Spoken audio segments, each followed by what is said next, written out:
Hey, what's up, everybody? I'm Vince, and this is Mr. Isaac Owens. He is one of the many city commissioners for the city of Cordele, Georgia. He is also the pastor at the Mount Calvary Baptist Church in the hustling, bustling town of Cordele.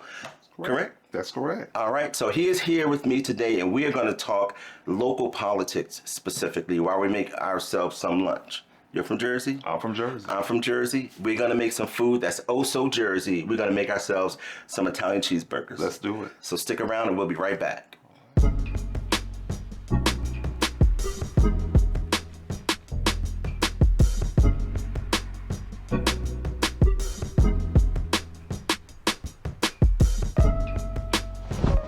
All right, so we're going to get started on our burger patties. We're going to ground some ground chuck. You can mix a variety of different ground beefs to get the consistency that you want, fat to meat ratio, blah, blah, blah. So we're going to use ground chuck for this one.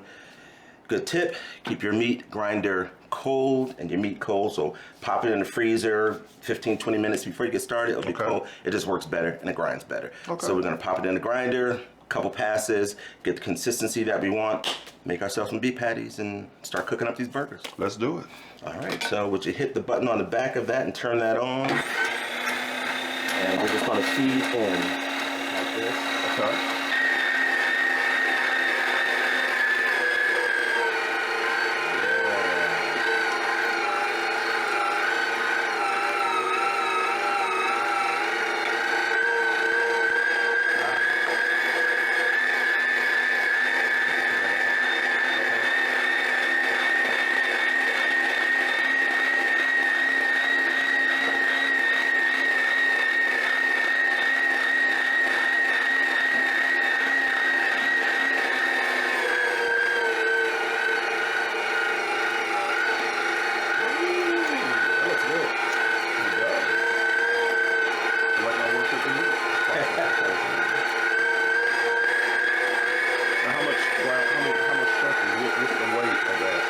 This is almost 2 pounds. 2 pounds. Like a pound and a half.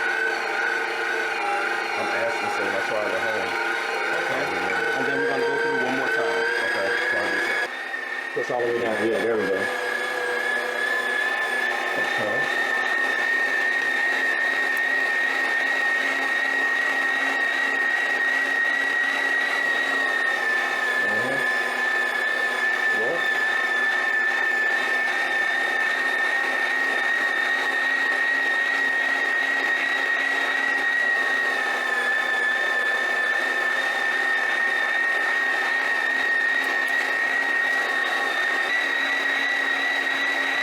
That's good. So hit the power. Yep. All right. Let us remove some of this mess. Okay. All right. That was kind of messy. Yeah. But that's okay. It's good messy. Good messy. Okay. So we'll throw this to the side. You want to just put this over here? Yeah. So the benefit of grinding your own meat is you get to control what goes in it.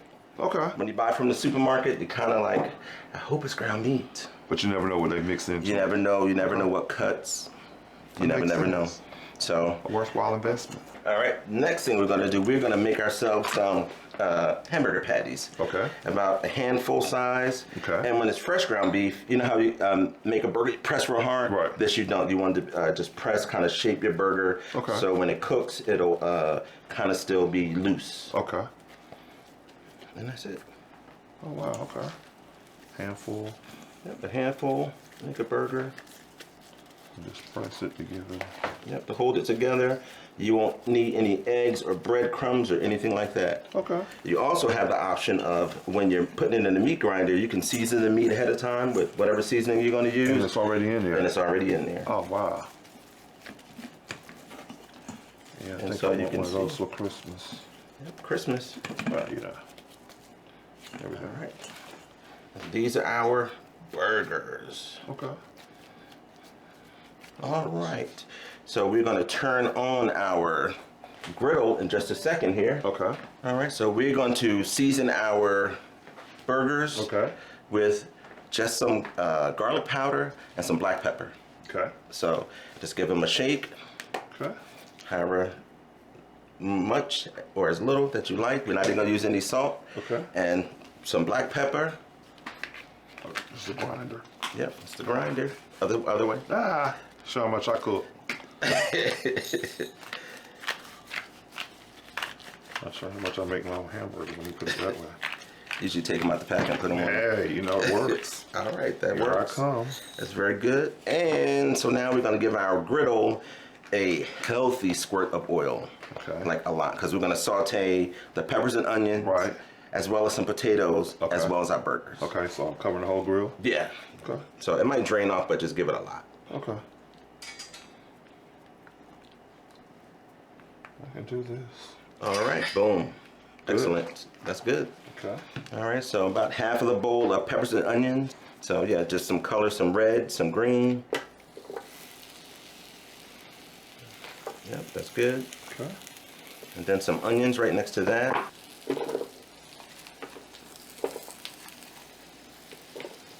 All right, Okay. perfect. And for these, we're going to season with Italian seasoning. Here. Yep, just give it like a good shape. It's good. Yep. More. Oh, Yeah, we need to see it on there. there we go. Let's see it. All right. I see it. All right, so we got those going. Okay.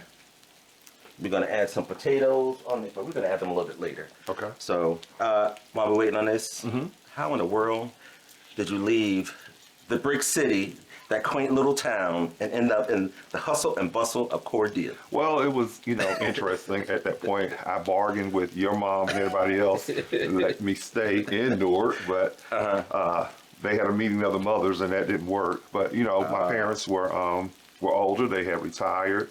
My dad had some health issues, and always wanted to come back home to Cordele, where he grew up and was born, and it gave him a chance to be around his siblings.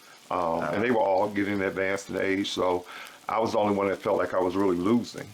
But it wound up being a wonderful adventure for me. Cordele was always good to go visit when we would go down south, and I was excited about that. But coming to live, it was a reality check for me. Coming from Newark and then coming to Cordele, and it was definitely culture change and everything. But it's worked out well. Okay. I consider definitely Cordele is home. That's home now. It's home. That's home. Newark is always in me. Jersey, I'm definitely a Jersey boy, but Cordele is home. Okay. Cordele's home. How did you come to be a pastor? Well, I think growing up, our upbringing, we were brought up in the church, and never really thinking that I would preach, pastor, or anything. It was just a matter of, hearing that voice, hearing that call, constantly knowing that the Lord was my everything. And, just waking up and trying to continue to maneuver to do the things in church that I've been doing, becoming a deacon, and I was content. I'm a deacon in the church now. I don't have to worry about anything else. But then it was that constantly that calling. At night I would be sitting there watching TV, and Lord said, I still have something else for you to do. And those conversations that you hear people say they are really legitimate conversations. Like, Lord, if there's something else you want me to do, I want to do it. And he was like, I want you to preach. Nah, I'm not going to preach now. That's right. They don't want to hear me. I do it, but I don't want to do that. Right. Yeah, I'll do anything you want me to do, but not that right there. And especially here, these people don't want that. Wow. But it became a battle, and I lost the battle. You lost it. But I won in the end. That's what's up. What's it like? I know Newark, the church we grew up in, is big church. A lot of people. Right. Very community oriented. Everybody lived in the community. Right. From around the neighborhood. Right. What's it like for a small town to be like? First of all, going to church in a small town, but being a pastor of a church in a small town. Moving to Cordele, coming from where we came from, we had church every Sunday. Monday and Tuesday. Yeah, 2 services, 3 services sometimes. Cordele, when I first got there, the church that we were members of, they had church once a month. Once a month? Once a month. We had church on the second. Was that church jam-packed? We were a second Sunday church, but the thing about community, while we were having church on the second Sunday, there was another church that was having church on the first Sunday. So on the first Sunday, we all pretty much met up at that church. Then on the third Sunday, we met up at another church. And then the fourth Sunday, because pastors in that time did not live in the community. Our pastor, growing up when I first came, he lived in Cochran, Georgia. And Cochran from Cordele is maybe about an hour drive. So but he pastored 4 churches. He had a first Sunday church, a second Sunday church that was someplace else, a third Sunday church, a fourth Sunday church. So it was always going somewhere. He came to us on the second Sunday. He committed himself to be with us on the second Sunday, so we pretty much did everything. We had 2 services on the second Sunday. Every program we had was scheduled for the second Sunday, just so we would not, we would have our pastor there with us. And that was always what we did. And it worked out. So now, the more modern, we have church every Sunday. Okay. And so that helps. And being in a smaller community, one of the things I've learned, everybody knows everybody. Mm-hmm. And so that can always be, and we've never had pastors that lived in the community. I'm a pastor in the community, I grew up in the community, and I live there. So that's very different than how it was. That's very different how it was. Now, most of the churches there, our pastors live in the community. The ones that don't, they don't live that far away that they can't be there in a moment's notice. Because when you think about it, you need your pastor, you want your pastor. Church is there to serve. Exactly. So fast forward, you're becoming a pastor. Mm-hmm. What was it like when you walked in the door, those couple hundred people are sitting there, gonna talk to you or greeting you? 100 people? Now, that was not the experience I had with a couple hundred people. One of the things, the first church I pastored was a small church out in the rural. If you think Cordille's we have a city, but then there's a rural, and that's like way out in the country. And when I went to that church, I went because their former pastor had died, and they reached out to my current pastor to ask him if he had somebody he could send just to help them out. So I went, and when I got there was one member. She was there. That was like October. I preached in October, me and her. November I came back, and December was their quote-unquote church anniversary. And she said that, I think we're just going to lock the doors after this Sunday. Well, they had an afternoon service, and one of the preachers that came, he said, this church doesn't have a pastor. You don't have a church. Maybe y'all can work out something, and you will have a place to pastor, and they will have a pastor. So that was December. In February of the next year, I was installed as the pastor. Wow. And from there, it turned into a growth process. It was a small church, no running water, one light, a well out front. Literally, you think about country church. But everybody's saying there's nothing out there. Slide them over. Everybody's saying there's nothing out there. What are you going to do? There's nothing out there. And I never could see that it was not anything out there. I saw fertile soil. And that's what I did. Just play some more.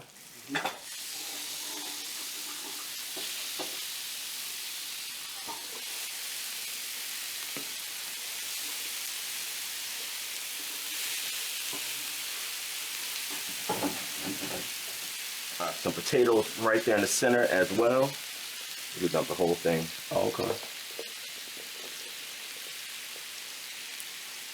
Where does this all look like Swepson's grill? Like who? Swepson's, you remember? Oh, Swepson. Yeah. Okay. So are you currently still at that church? I stayed there for 8 years. Okay. I got was called to pastor Mount Calvary within that time frame. So for about 3 or 4 years, I actually pastored 2 churches. And that was never a desire that I wanted, not so much not to pastor 2 churches, but I felt like I was not giving my best to. So I pray, Lord, whenever the time can come, if I need to leave, and it came. But through that time frame, the things that we had done at that church at Milldale, we had pews completely in the church. We had completely reorganized the church. Not in a sense that we did it, but we were faithful to what the Lord had called us to do. And he blessed. We had people who were willing to sow into us, to give, to donate. People started coming. So that added to us. And one thing I learned from that, there was only one actual member there. I had my wife, my 4 children, and myself. We had 7. 7 is the number of completion.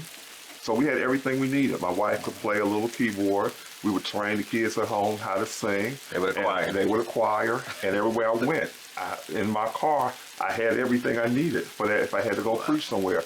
And then, as children do, they invited their friends to come. They invited their friends to come. And after a while, we had this. And we became so community. We would show up at places. And everybody knew we were a small church. But us showing up at those places, when we had something, everybody came to support us because of Right. our faithfulness to them. And that worked. Wow. It really worked. Okay. How did you get involved in politics? I know I saw that before. You're like a community activist. Community activist, politics, and I never really used the word politics. I saw it again as a way of serving. You know, because when you think about the political dynamics that we live in now, it's always on the large scale. Yeah. But small towns, people want to be able to relate to the person that they elect. You know, Yeah. and living in a small community, I have the opportunity to. They don't have to worry about if they would see me. More likely, you're going to see me in the grocery store. More likely, you're going to see me at the hospital. More likely, you're going to see me driving down the street at a football game. We have one high school, so at a football game on Friday night. You know, Everybody's there. so yeah, and that's the appeal that people say, okay, what can you do to help? What do you see? How are you working? And of course, you know, everybody has a different. Everybody wants what they want. Yeah. But then you also have to realize that we have to work together. Is there something that happened? I didn't mean to cut you off. No, Something go that ahead. happened that made you want to get in public service like Well, remember now, me winning this seat that I'm in now as a city commissioner, I ran before and lost. Then I decided I ran for chief magistrate judge of Chris County. I lost. So it was like, hey, you keep losing. Why you keep doing this? And I decided that, you know what, I'm not going to do it again. But in the back of my head, it was that moment of, but you were committed to serve. You want to serve. And this is another opportunity for you to serve. So I had a conversation with my family. And I told them, I said, you know, if you all will support me, we'll try it again. And everybody got on board. And we were out there, we spread the word to our community. We got out, we knocked on doors, we got a chance to, and people knowing you makes a big difference. You know, I would go to people's houses and, you know, just the shock of, he actually came to my house. You know, Yeah. or that's little old Isaac, you know, but now they can relate to you. So, and that was a big thing. All right, can we get some more oil on those potatoes and a shake of a tiny seasoning on them as well? That's good. Yep. And what kind of food? Yeah, that one. Like a good healthy shake. Here we go. Like so you can see it. Good. That is good. That's good. So we're gonna check our burgers, make sure they're getting a little crispy on one side. We're gonna flip, give it a press down. Okay. Wow. Looks good. That And then works. it's gonna have to cook all the way through. So Okay. we're gonna let them cook a little bit more at the same time. Okay. But how do if you're in I know it's a small town, but how do the citizens like get to know the public servants? Like, just say if you're in Atlanta and somebody's running for city council, you'll see them on TV. Right. If you show up to their town hall, Right. but you don't necessarily get to know them. Right. Like, how do you get to know? That's it. That's what you do. You go knock on doors. You literally go through your community, knocking on doors. You're in the grocery store, small town, and hey, how you doing? Did you hear I'm running? You know, I need your support.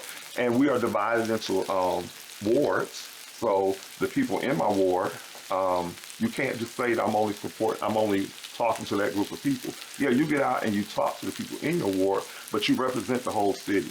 And people don't really care that you're not my commissioner for my ward.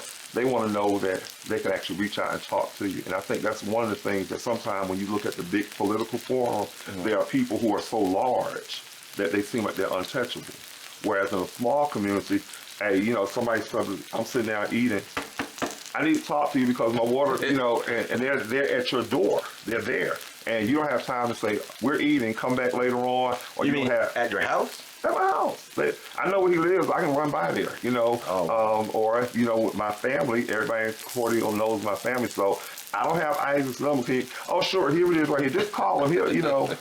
And that's the expectation because people don't need to have you try to talk them out of their situation in that moment. They need you in that moment. And if they need you in that moment, they want you to be able, and it might not be anything I could do about it at that time, but at least they heard it. And that was one of the things I always shared with people when I was running. I can't promise you anything, but I will tell you that you will, if you give it to me, I'll put it on the table. Now, I'm not the only one that's voting on it, Okay. but it will be heard. And so since you're not the only person voting on whatever the issue may be for your town. So you're third ward, fourth ward? I'm third ward. Third ward. So my third ward has an issue, and you bring that to the table. How do you look out for the interest of your immediate constituents without have a negative impact on everybody else? Or how do you just look out, like, you know, this issue for us, something specific for us? I know I got to deal with this. How do you do that? Well, you hear what it is. You explore every possibility as to how we can achieve the ultimate goal of what we want. Sometimes that means that you have to wait it out at the moment. If it's an immediate need, you have to go ahead and start working on it then. And then sometimes you simply have to say, you know what, we can't do that right now. People might not want to hear the no, but they'll appreciate you being honest with them in that moment. Because, you know, that to me, if we need the water, something's going on with our water in our community, and it's in my ward, hey, I'm on the phone calling. If trash is not being picked up, I'm on the phone calling. And see, those things seem so insignificant, but they're a big problem when it's your problem. Sure. We had flooding in Cordele for a while, and the flooding was taking cover and everything, and people were worried about that. So, you know, we literally had to get out there and do some things. When the storm came through and just demolished our community in a sense, we had no lights, you know, everything. Everybody was worried about how they're gonna eat or whatever. I hadn't even been elected yet. We had a deep freezer full of food. People got grills, put them out. We went to this house, got their food, put it on the grill, and so we were feeding everybody. And that people would rather know that you're looking out to try to do something to help more so than to add to their problems. So that's kind of what you have to. You said mash. Yeah, a little smash. So that's what you kind of have to make sure that you always remember that people are dependent on you, not so much to solve the problem, but to hear the problem and to help do whatever you can to work it out. Okay. And that's not always the example we get when we look nationally at politicians. You know, because people take on the role that they're only concerned about themselves. Well, in a small town and in a ward setting, when I'm concerned about my neighbor, I'm also means I'm taking care of myself. When I'm doing something for myself, my neighbor is benefiting from it. Right. You know, so I can't look at it that I'm taking. You know, sometimes the greatest sacrifice is that I'm not the one that can do it. I might have to talk to another one of our commissioners. And that's a good thing that hopefully we can create a greater dialogue between us that you might need it now, but it'll be my turn next time. So we can look out for each other. And that's a good point. Tell me something that you're working on right now for your ward specifically and for the city as a whole. The city as a whole, the population of our community has always been one of those things where if you live on this side of town, you seem to have gotten the worst part of it. If you live on this side of town, this is the more prestigious, this is this. So like across the tracks kind of situation. Exactly. That's exactly what it is. If you came to Cordele, there's a railroad track right in and that's what everybody looks at. So now that because we live in every, you know, you have black people here, white people here. We live all over the community, but there's still that one side of town that needs to be worked on. So it's a community effort to make sure we get it done. Specifically for my ward, I think we all are dealing with housing. Housing is an issue everywhere. You know, we have abandoned houses, we have old houses that people are not taking care of. You know, you're trying to get those moved to a point where we can use them to help benefit the whole community. You want people to come to your community to work, but they need places to live. They need places to live. And so therefore, when you talk to 1 out of 3 people, housing is always an issue. So when you can create jobs and then give them someplace to live, that satisfies a need.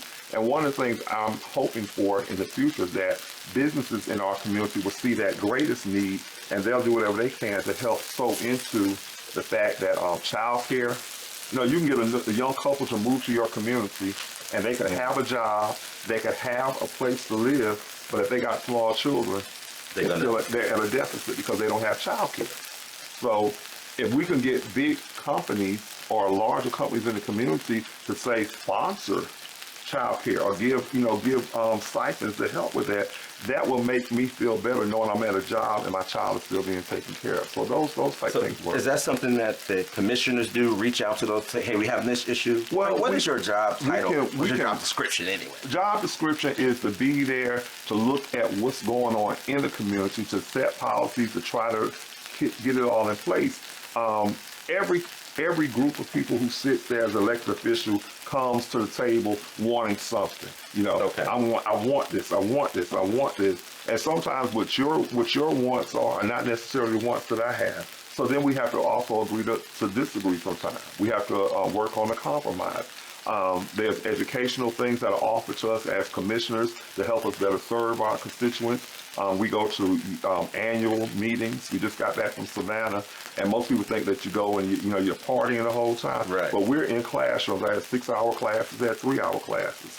And those things help us to try to build our communities. We try to work on being entrepreneur-friendly communities. So all those things come into play. And those are things that we try to hopefully go get and bring back to our community. Does the community know that you guys do those things, or? They do now, and one thing I try to do is to always talk to people in the community. You know, sometimes when you watch our meetings, because they're watched, they're videoed and everything, you can see it, but you don't always get the whole meeting. Okay. So there are things that, when people leave, you get a phone call. Hey, you said something in that, so tell me about that. What y'all doing this whole time you're in Savannah? Talk about that. So it gives you a chance to expound and help them to see, because the need, again, is I want what I want when I want it. Yeah. And if you're the person that's elected, I want you to get what I want. Get me what I want. So you said you guys, do you specifically write policy? Well, we have to vote on them. We have to come up with the ideas. We have to implement them. We have to put it on the table for discussion. And there are sometimes the Bible of the commission I've learned is the charter, the city charter. You got to, Okay. And one of the first things when I got elected, read your charter, read your charter. Every class I went to, read your charter, read your charter, read your charter. And if you go and you don't read your charter, you're setting yourself up for a breakdown. Now, I read the charter, but it's just like the Bible. You read it, you understand it, but every now and then you got to go back and pick it up and refresh yourself. And so that can be an issue sometimes for everything that we have to deal with too. How do you like your burgers? Medium well? Medium done? well. Okay. Medium well. So we're going to leave this here a little bit longer. Yeah. And we're going to add some of this bacon fat, and I mean bacon fat, this burger fat on there. That's going to give us more flavor. Man, it's looking good. It's looking real good. It's doing it like we look like we know what we're doing. A little bit. Yeah. So we are going to take a 5-minute break. Okay. Let this finish cooking. Okay. Assemble our sandwiches. Sit down. Keep talking. All right. We'll be right back.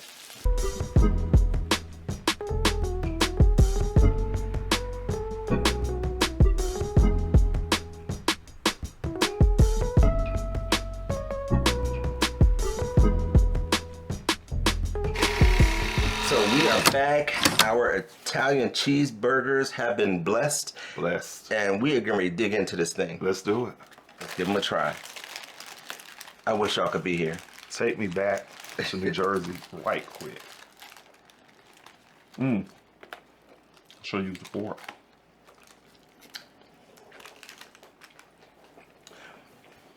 Memories like the corners of my That mouth. $1.25 we used to get on Saturdays. Okay, I won't sing. Okay. Well, you still had the voice. That $1.25 on Saturdays? Lawson used to give us that money. Yes. And we used to go buy whatever. Yeah. Mine would be. That'd be this? Yeah, definitely. Oh yeah, that's good stuff right there. Excellent. Taking me back. All the way back. I didn't know how much I missed it.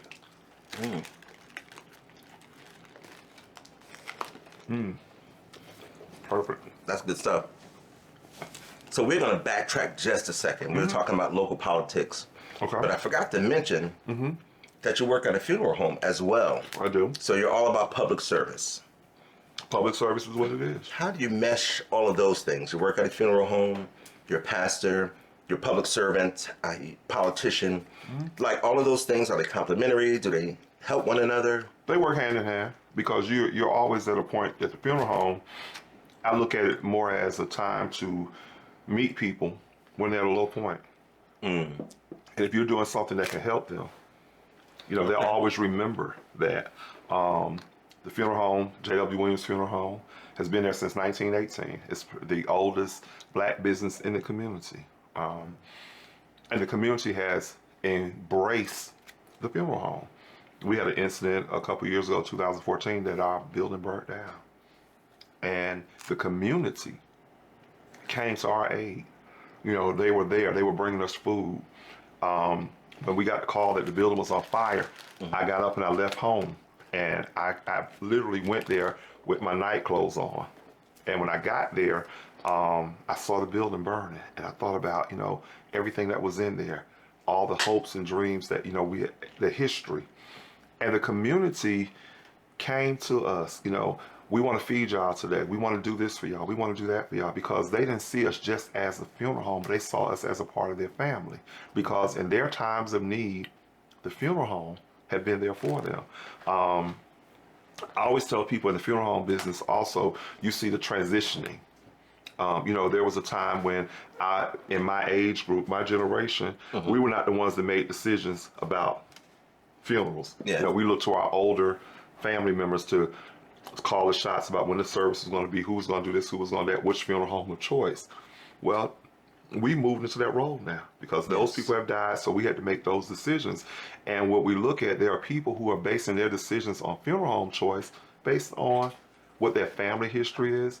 But at the same time, you want to know that you're still offering them a service that helps them in that moment. And that's the important part of meshing all of those things together.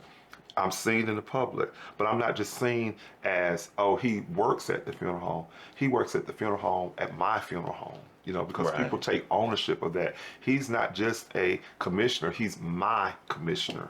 You know, the church and the community. He's not just a pastor, but, you know, he's my second pastor, even if they're a member of another church, because people want to know that they have a direct connection to the people that they see. Do you think that's something that's missing in larger cities, community? I do. I do. I think that because, and by make no mistake, we have issues. We have issues, but those issues are dealt with because I'm able to say, hey, your son just did this, and you know it might cause some stir, but you know I think in larger communities that we miss that. You know, people live in neighborhoods next door to people, and they never know who their neighbors are. They never know that the person next door to them has been sick for 5 years or anything like that. But in a smaller town like we live in, everybody knows everybody, just about. You know, I might not know who you directly, but I know who your mom and dad is. I remember your grandparents, and those connections kind of help keep us together. Do we have stuff we got to work on? Definitely. Do we have room for improvement? We definitely do. But one thing, in the needed time, you know, people see that they're there for each other, and I think that's a big plus. I'm with you, and we're eating. Definitely.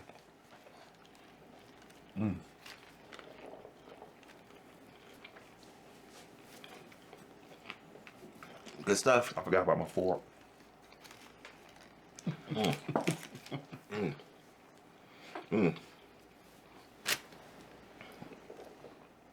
Do you notice the difference in the flavor of the ground beef? Definitely, that's what I just finished saying. Yeah, it's definitely a difference in store-bought patty. So, Christmas is coming. Amazon, here you come. My meat grinder. Me going to the meat store now to look for that fresh cut, so I can come home and grind it up. And my wife hiding the grinder after the new year comes in because I won't know where it's at. But you know, we'll get past that. We'll get past it. Okay. So, is it tricky governing in a small town with, so you guys make policy for your local area, Right. but at the same time, parallel, the state is making their own rules that would cover your area.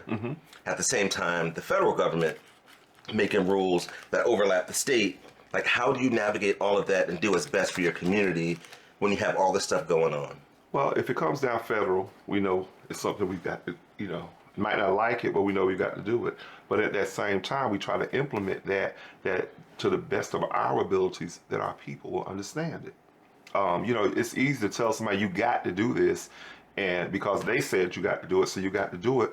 But people need to hear the explanation as to why it's happening. Why it's- We can't change it. It's come from up, so we've got to do it, but at least take the time to let them hear, why. And I always think that people are more appreciative of you being face to face with them, talking to them and telling them. Remember, don't shoot the messenger, but we've got to do it. And that's what they look at, and that's what they think about. And then they'll see you, they'll more appreciate you, because it's not one of my dreams right now, but local politicians have to start somewhere. Yeah. So a local politician will start here and want to go up. You're a city commissioner today, state senator tomorrow. And your hometown people are going to be your greatest voice for your supporting you, because they're going to be able to tell people how you were when you were on another level. So you always have to bear that in mind. I that's not my plan right now. I just see myself as So you have no Senator aspirations for higher office outside of Cordell? Not at this point. Not at this point, because I still see that there's a greater need locally. I still see that there's maybe there might be another position locally that I'll try for. I don't know that yet. I don't even know if I'm going to run when this time is up. It just depends on where we are and how things are happening, because we one thing I've learned in this political framework is that it can't be about me. It definitely can't be about me. It has to be about the people who put me there. And if they feel that I am the person, I'm doing the job, because you always want to leave something better than it was when you found it. And if you can't do that, then you have to tell yourself, okay, I need to move on and give somebody else the opportunity. And that doesn't always happen. But you do have, at the end of my tenure, I want to have had accomplished some of these things that I said I would do when I first got started. Well, I want to make sure that people see that the work that we've tried to do, while we might not have been able to successfully do everything, that we put the best effort forward to move in a direction. Because sometimes, you have to do something in this setting that you won't see the realization of it, but somebody else will be able to come in and pick up where you left off and carry it across the line. So being a part of the process is always a good thing. Is there something that, now that you're in office, now that you're there, is there something that you realize that going into office, when I get there, I'm going to do Change this? it immediately. Yeah, change it, but then you see, like, wait a minute, the process is this. Oh, and this can be, they can throw a little interference, and it's not going to be so easy after all. Definitely. Like, is there one thing, like, tell me something that, I want to do this, but then you found out, man, I might not be able to do it, cause I learned that as a constituent, I was looking at the fact that they're not doing that. They should not have done that. We should have elected this. We should have put more people in this particular office or something. And then when I got there as the commissioner, I realized I was only focused on one thing. But then when I got there and saw the full dynamics of everything, I realized, wow, as important as I thought that was, this in is the more grand important. scheme. Yeah. And that's always the thing. We can sit and watch something and nitpick what we think needs to happen until you get there, and then you get all the parts in play and you realize that is important, but this is more important. When people are worried about how they're going to pay their water bill, what can we do to help them? We had to put something in play where they needed to be able to come up with a way to help some people when it came time to pay. Certain times of the year, bills are higher, gas bills are higher. So what can we do to help the citizens? So we gave them 3 times a year, they have an opportunity to not waive their payment, but to be able to say, okay, I'm gonna be late paying it, but they don't get a disconnect. So those are things that you have to bear in mind. Do the commissioners work with the finances of the city? Well, we just city manager that does the we have a budgeting? city manager, and we all the budget is presented to us, and we have the opportunity to ask questions about it, see what we can do this, why are we doing that. Some things allow for restructuring, and we're able to put input on that, and we're able to hopefully able to put a vision in place as to what we want and see, and the city manager is able to carry the vision out. Now, sometimes our vision might not be possible. It might be impossible at that time, but at least the city manager is fully aware of where we're trying to go with it. So that's why it's important that we work together. So everybody in your city, everybody from everywhere, and everybody's moving around. Do I want to make sure I say it the right way? So the city manager, they don't have a, I don't want to say preference, but they don't have a preference for. Do they have an area? Like do you have like a head commissioner, or it's just you guys? We have a chairman. We have a chairman. And does he have a district? The chairman is elected at large. Okay. So everybody in the community elects the chairman. Okay. So he doesn't have his own area that he can say, I'm going to always go for this. The city is his. Okay. So his outlook, and he does not get to vote. When something comes up, he can present, he can put it on the table, but he does not get to vote. Wow. Okay. Unless there's a tie. Because we have a 5-man commission. So is there any overlap for the state government in your city? Like, do they interact in a way where it affects your city? We have a local, congressmen and representatives, who we, when things come up, we're able to present it to them, and they can take it to the state legislature for us and stuff like that to put in play. So all those things, you always want to know that we know those people. We don't necessarily need them all the time, but it's good to know. When we come to Atlanta for our event in January, we get a chance to go down to the Capitol, to the building there downtown, and we get a chance to meet everybody and talk. And so that's a good chance for us to interact as well. But then when they come home, they're aware of things that are going on in this community. There are things that we might need to change on our charter. It has to go to the state first. So, all those things kind of work hand in hand. Okay. Do you ever feel like when they get to the state level, they get a little disconnected from definitely their hometowns? Definitely. They focus on being a state senator? Well, they focus on being a state senator, but again, I also have to bear in mind that I'm looking at my one area, but they've been elected for everything, so they might fully be aware. That's why I think the lines of communication, no matter what, have to stay in place. Because if I don't hear from you, then I'm thinking you're ignoring me. If I don't hear from you, I'm thinking that you don't care. So if I have the opportunity to know that you are, Owens, that's not going to work. We'll put it on the table, but it's probably not going to pass. We're going to take it back to the General Assembly and see what we can do again. And so at least, again, communication. I think that is so key to it, because politicians are viewed as people who are doing what they want to do. And a lot should be doing for the community. Yeah. And sometimes those decisions weigh so heavily that it's not necessarily what the community knows, is but what you're sitting in that seat know. And this is why you have to vote that way.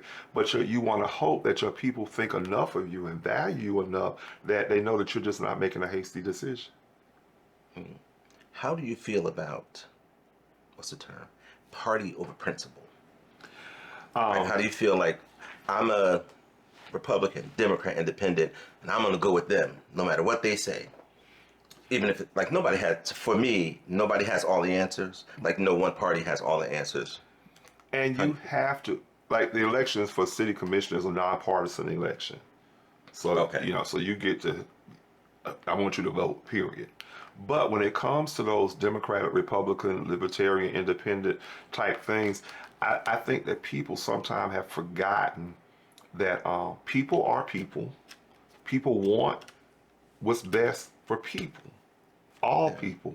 And sometimes that means that you who have the same thoughts that I have politically as the same party are not necessarily the best person for that time, in that moment. Yeah. And I think we miss a valuable thing when you talk about party elections, is that, each party presents a group of people that they want you to choose from. And sometimes we make the wrong decisions in that. Because if we have the chance to send the best person forward, we need to listen more to what they're saying to us in that moment, more so than wait until they get there and it's just the 2 people or 3 people in the race.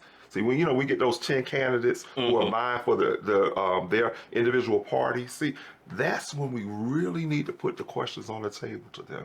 And sometimes we let that fly by us. We just pick the most popular one. Oh, yes. We pick the guy who's been there before. Exactly. Name recognition. Exactly. All that stuff. And that's not the best person. And then when that person gets there and the other party has sent this person, you realize that we messed up.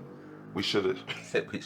We should have picked the best candidate for And the then job. when you think about it, look at how many times you've had a person that was elected, just say the president, right? And they go back and pull somebody that ran against them for that same seat because they realize that this person is really good and I need to get them on my team. So that's why those decisions are made too. And I think when we are constituents, we need to spend that time to really get to know the candidates. Voting in your household shouldn't just be something, oh, it's election day, let's go vote. Have those conversations in the household. We talk about everything, especially the black community. We fail to try to get together to have those conversations. What are your thoughts? My children, when they reached the age of voting, the proudest moment I had was my youngest son, that election I was running, that he was able to go vote. We actually had that conversation. He had just turned 18. I was running. We got up that morning and we went to vote together. And I was proud because hearing about voting had always been something we talked about in our household. And he was the only one that couldn't vote for a while. And so in that moment, his first vote, his first time to vote, he had the chance to vote for his daddy. He left and went to college, and I had lost that election. I was running again. And his coach said, he asked coach, he said, I need to go home and vote. And the coach had said he had never had a team where somebody was so worried about going home to vote. He said, I got to go vote or else my daddy going to have a fit. So the coach basically turned around and said, anybody else need to go home and vote? And he was surprised then how many young black men on that team had not even registered. So that's why that get out vote thing, that's why that talking to your, and I relate it to church in some senses. We are told in our church covenant that we need to evangelize our community. That means we need to get out and spread the word of God, who he is, talk about it. We need to do the same thing when it comes time to vote. We need to get out there and spread it out and tell people why it's important to vote. Why do you think people feel like their vote doesn't matter? Like, I'm not voting because it doesn't even matter. As it is with everything. We can condition ourselves to see things a certain way based on who's telling us. Okay. If I spend enough time telling you something, you'll believe that. So the effort of telling them that their vote don't count, or not even so much telling them it don't count, just make them see where their vote did not matter. If people can harp in on that through commercials and everything else they do, I ain't gonna vote because we ain't gonna win anyway. They already got it set up. But if we, on the other hand, could spend that time, say, if you go vote, do you realize, I lost by 18 votes the first time. 18 votes. Wow. 18 votes. The next day after that election, I talked to at least 25 people who said, oh, I ain't had time to go vote yesterday. And I would have voted for you. But I didn't have time. I didn't have time. And they forgot about, we had early voting, mail-in voting, and they didn't take advantage of it. So that's why a lot of times we find ourselves in positions because we have not maximized every opportunity that we have to get it done. Do you think voting locally has a bigger impact on your everyday life than state and national? Definitely. I think that the local vote matters so much because I never meet Joe Biden or anybody running. I never meet them. But local politicians, I'll see them. Told you, I might see you in the grocery store. And if we can rally that, then we can see that locally it's working, and then I'll take you to the larger scheme. That'll move you to the point of my vote mattered at home locally, so it'll matter nationally. It'll matter. Yeah. But we have to push that. You got to promote that, and I think we miss that sometimes. You need to take a bite. Yeah, I need to bite. A question. Keep on. You know what that makes me think of? Well, how in so many states they're removing the diversity and equity and inclusion policy. They're removing all of that because they've told a good enough lie that people are willing to believe it. Like, they wouldn't say that if it wasn't true. But think about it. If it had not been for those help ups, as I call them, we would not have had people in positions now. We would not have had a former first lady that was able to attend one of the best law schools in the world. She would not have been in those positions. We would not have had the president. And what I think is that we forget that when we talk about our nation, we're supposed to be a nation of help. People coming here because they want a chance, but yet we don't want to give the people who are here Who a actually chance. built the nation. Who actually built. We don't want to give them a chance. And that's why I think that when you can so easily vote to tear down something that has shown you over the years it has benefited people, it's something wrong. Yeah. And you know, when you talk about economic help, think about how many small businesses have been able to get to the forefront because they had a little bit of help. And if they had never had that help, how many times do you watch somebody on TV that said they started in their garage? And now look where they are. That had to come from somebody helping them. And I think that we forget the idea of paying it forward. Yeah. You got help, so now you're there, help somebody else. You know, and it's amazing how people forget that I ain't always been here. But when people get to a place, they don't remember somebody helped me get here. They just focus on, I don't want to lose where I am. And I think that's why government owes it to the people. Then when we start making these decisions, when the Supreme Court can say that this is how we're going to rule on this, I think that they have to go back and remember that in most cases, in some cases, in so many cases, they're where they are as a result of somebody helping them. Yeah. You know, you couldn't have got into that law office if somebody who was working there did not see you as a strong law clerk to give you the opportunity to clerk for them. Yeah, and you're getting to be a law clerk for somebody else. Exactly. You don't get there without somebody helping you be and there. Then we just hear that one of our recent justices had clerked for a judge, and now look where they are now. Yeah. So see, all of those helps, and we miss that. We miss it simply because they ain't the right party. They're not the right color. It's a female.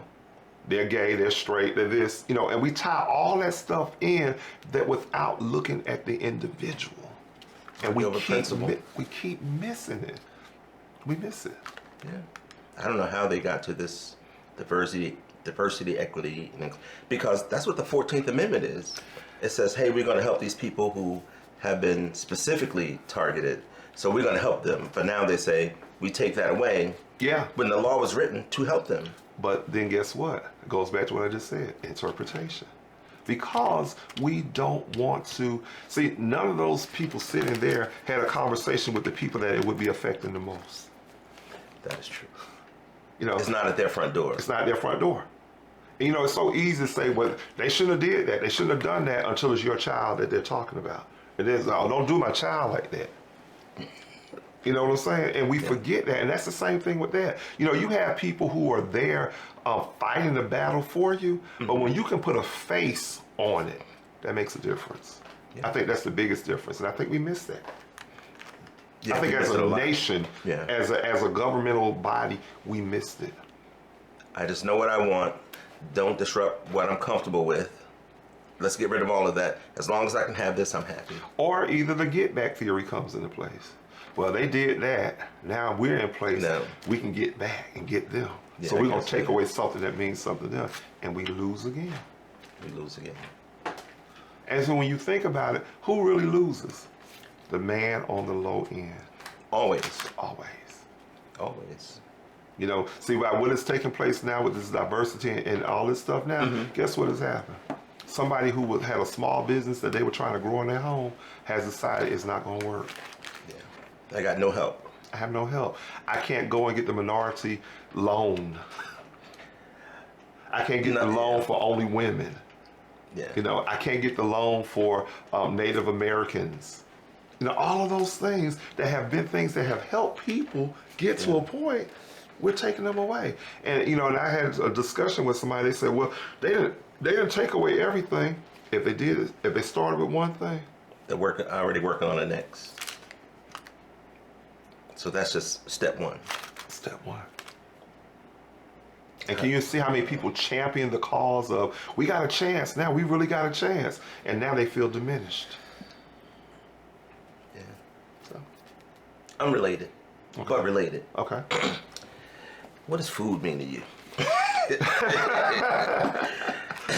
Such a fair question. Such a fair question. For me, everybody knows food is love. That's how I see it. For you, what is food? Food has been the foundation for meetings. For meetings. Meeting people, I laugh, and my wife is probably gonna kill me for telling this, but my wife and I were dating, and she had never met my mom officially. Okay. So I said, I'm gonna take her. I said, Mama, we're gonna come by the house, so be home. I'll be there. I'll be there. We're gonna come by about 1 o'clock after our soaps and everything were off and everything. So yeah, good, perfect. And my mother, was one of those people who cooked, fixed her lunch. So it was nothing to go there and see her have her sliced tomatoes and her bread and everything laid out, and she's eating. So I'm knowing if we go to Mama's house, she gonna have something to eat. Yeah. And she's probably gonna have some ham, some chicken, something like that, knowing that I'm bringing somebody. Well, this particular day I go to the house and my mother has some chicken necks that she's having for lunch. Chicken necks. I'm like, how would you be having this today and I'm bringing this woman to meet you for the first time? So I'm embarrassed. And so what do I hear? I introduce them and everything. You want something to eat? So I'm just knowing Kathy's fixing to scream. Yes, ma'am, what you got? Oh, good. Yes, I love. Go get some hot sauce, Ice. And I'm like, my wife is finna sit down. But food. They came together on food. I left to go get the hot sauce. I came back. They were laughing and talking. So every fear that I had of them meeting diminished. So food can always be a place where we can meet, where we can get together and we can forget about whatever differences we had. You might want mustard on yours, I want ketchup, but we can talk about that. And I think that's what, and that brings about that chance that whatever the issue might have been, it does not seem that important in that moment of eating. Did she like the chicken necks? She loved them.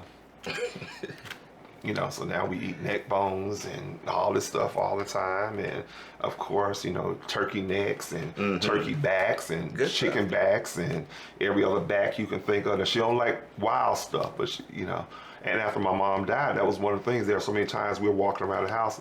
Now, Mama was living. This is what she would want. I make a goulash. It's whatever's in the refrigerator. We just dump it in the pot. Wow. And that was one of my mama's favorite recipes.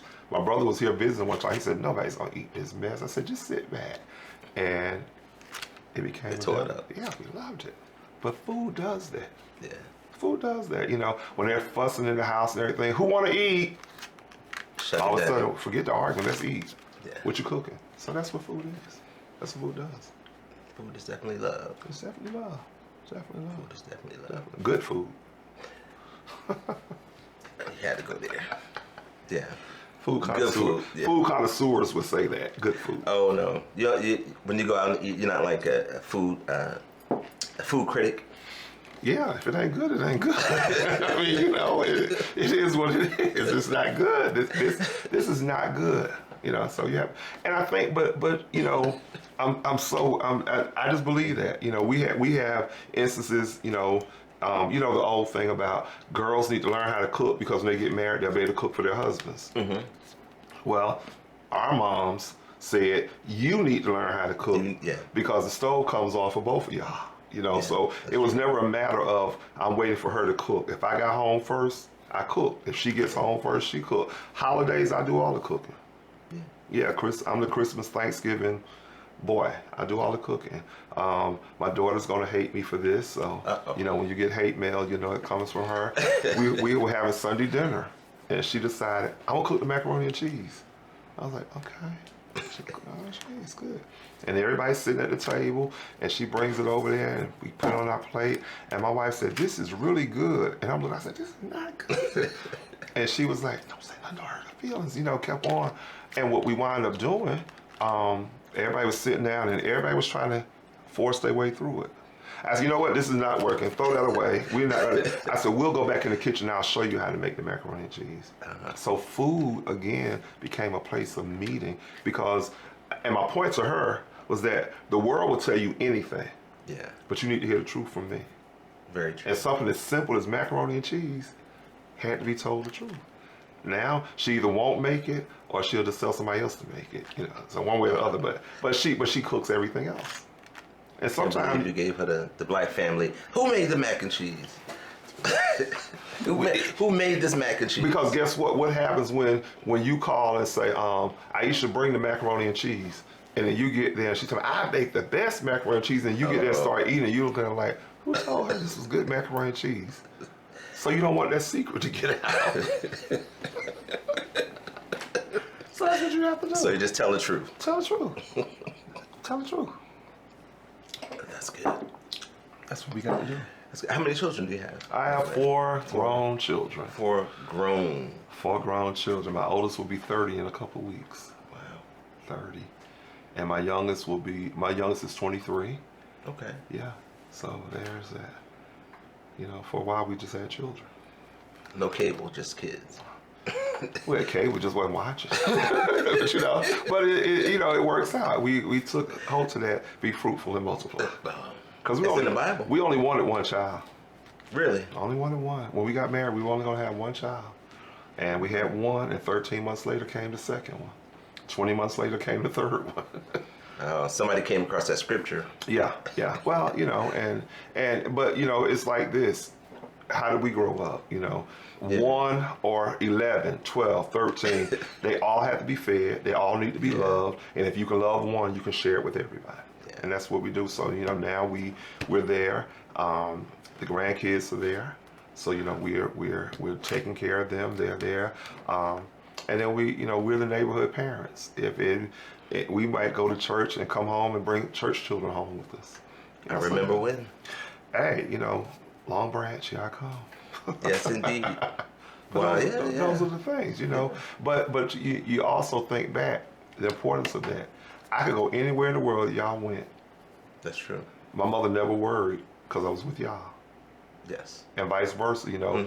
When you all would come to town, if you all didn't have, it was too many of y'all to spend the night in one house, of course. Yeah, but spread out. Everybody would be spread out. But your mom did not have to worry about going to my house because she knew the rules in my house were going to apply, and that, in your case, Kevin was going to eat, because most of the time he and I were the ones that were together. Yeah.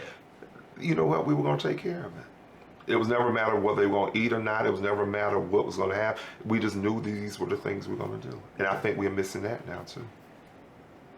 Do you think government oversteps into families and takes away what families can be doing? I think that government needs to have some say-so, because there are so many parents that don't necessarily know how to take care of their children. And if government was in a position of helping more, instead of saying you can't do this, because children want to be loved. No matter where they come from, they want to be loved.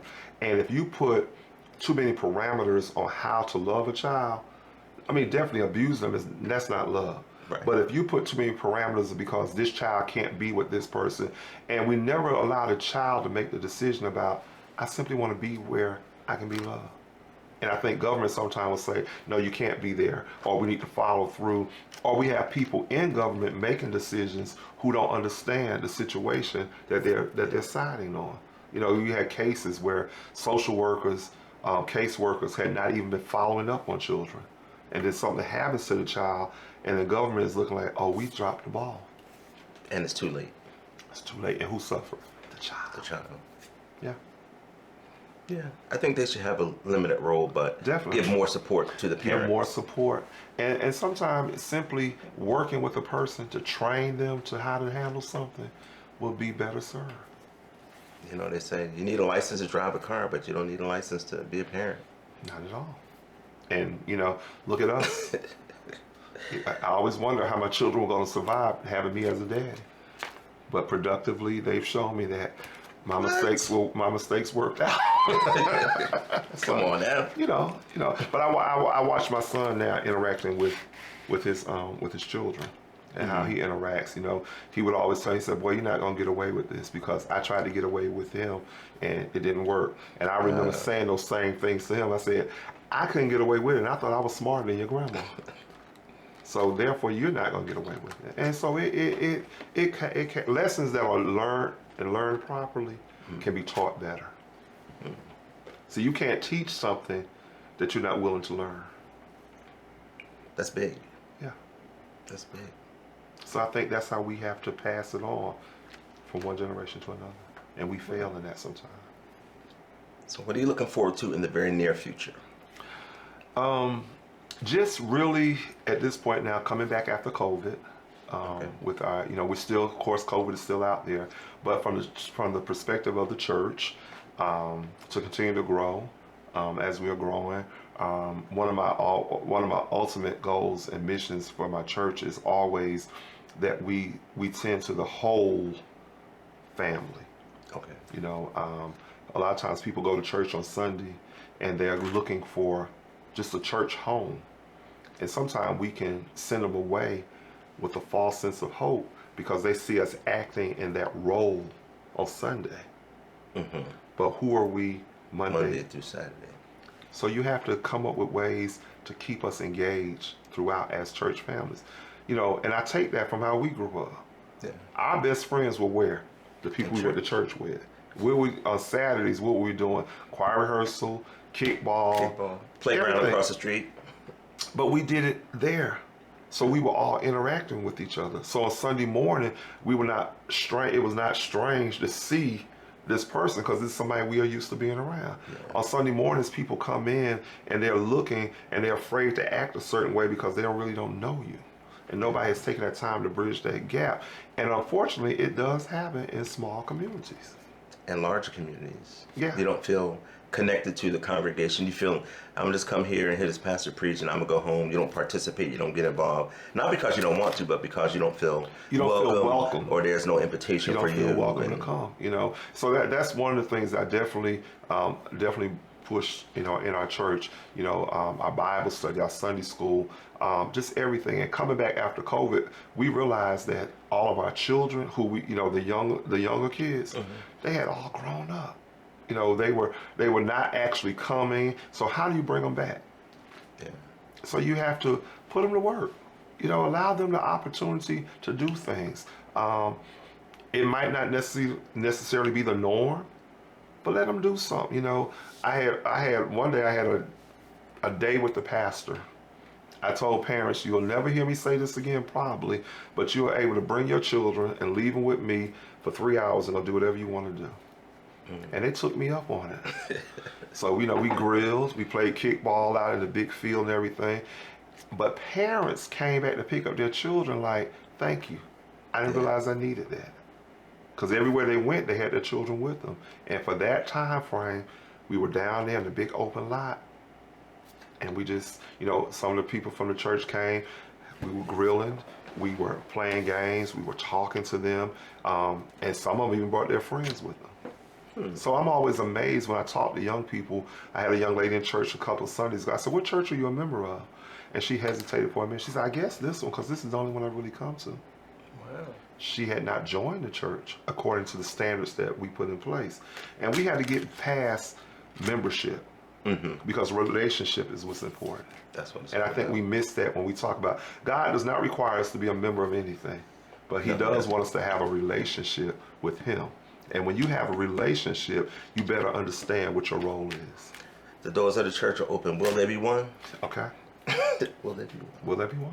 You ever think of doing something like that as a city commissioner, a day with the commissioner, bring the youth around so they can learn about city government? We've actually talked about that. We've actually talked about, and there are some communities who have youth councils where they have youth who basically follow around to see what's going on. And I think that's something we're planning for down the road, just so we can give them a chance, because where do our next politicians come from? Our youth. And if we've never taught them the values or they get a chance to see the workings, they don't even know if they're really interested or not. Because every child is not going to be that child that's going to jump up and say, I want to do this. They sometimes that interest has to be developed. How was your interest developed? Growing up with my parents. In politics? In politics. I mean, I know you were into like activism. In politics, because I watched my dad, growing up in New Jersey, become a wardman. We used to have ward, and he took that on, and he was a Democrat.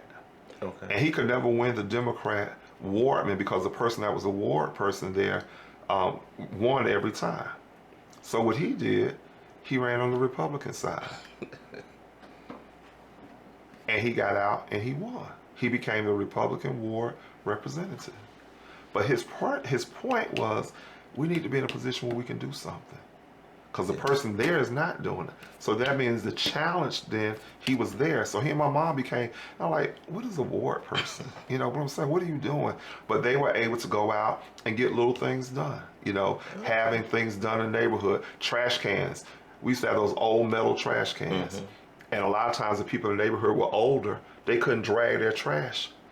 So that's when they implemented change and had people who came through and would pull those out. But that took hearing it in this neighborhood, the next neighborhood, the next neighborhood. So now they done took it and they made a big issue out of it. So stuff like that kind of just, you know, stayed with me. And I was like, nah, I'm not going to do this. But then you kept getting that little itching feeling that I need to do something else. I need to do something else. So there it is.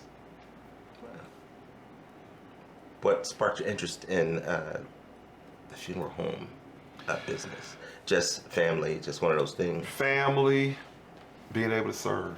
I think my mindset has always been to help and to do something. Okay. And I think that was an interest that I had. And I was always, I won't use the word fascinated, but I was just, you know, to look at how that came about. You know, what's, because all we think about a funeral, it's over with. But what happens behind the scenes, you know? And I always share with people, you have to trust the person that you're giving your loved one to. You have to trust that person. Yeah. And you really, you know, we'll go out and look for a car and you'll go everywhere looking. Somebody dead, I need a funeral home. And how many, you know, you hear the horror stories. So I always want to know that we're being the best that we're doing and serving the community. Because, you know, you can't see a whole lot of advertising for funeral homes. You might see the name on a church fan or something like that, but word of mouth, is what is key. Yeah, you can trust somebody else's word versus that commercial. Okay. Because the commercial becomes a glorified effect. Yeah. But the word of mouth is somebody who just lived through it and they're able to tell you how they were treated. Makes a difference. It makes a difference. Well, Mr. Public Servant, how can people find you? Just in general, you have a social media presence? I have a social media presence, Mount Calvary Missionary Baptist Church on Facebook. Okay. Definitely the church picture and my face there in the middle of it. I don't do a lot of social media. I do social media, but I don't do a lot because I really value that one-on-one stuff. But you can always reach me if you go to social media. Look for Hollis Owens, my middle name, on Facebook, and you know, you'll send me a message, and I want your phone number because I want to call you. And I think that to me that's so important. You know, people with birthdays now. Yeah. I spent the last year not texting people happy birthday. Yes. I call them. I'm a big proponent of that. I call them because I'd rather you hear my voice. If it's the last time, you can remember that conversation more so than just me texting you happy birthday and the world seeing it.